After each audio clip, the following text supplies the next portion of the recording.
nombre es Tito Bautista.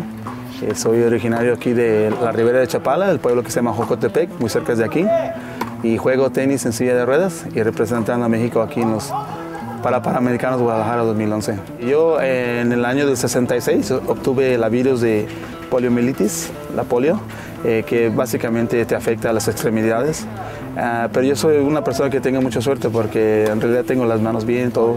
Y he tenido la fortuna de adquirir el virus porque así me ha ayudado para viajar por todo el mundo, conocer muchas personas y estar en eventos como estos que son magníficos. Así es que ha sido todo positivo. Para ser un atleta paralímpico necesitas tener mucha disciplina, muchas ganas de sobresalir, pero sí requiere de mucho de tu tiempo, pero las sorpresas y los regalos que recibes de ellas son muy grandes. Hace 4 años tuve el sueño de venir y a representar a México, por eso me vine para acá, para estar aquí en mi tierra.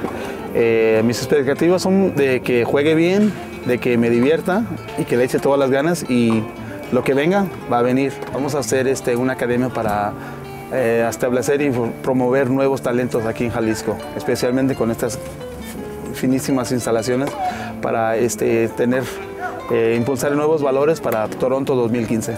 Yo lo que he aprendido del deporte lo he aplicado a lo que yo hago. Yo he hecho mi maestría, he ido a la universidad, entonces forjándome metas en el deporte es como se forjan también las metas en la vida personal.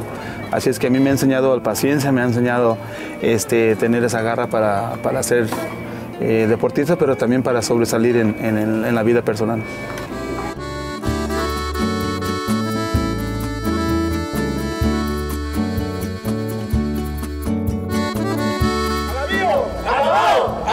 ¡Bomba! ¡México! ¡México! ¡Ra, ra, ra!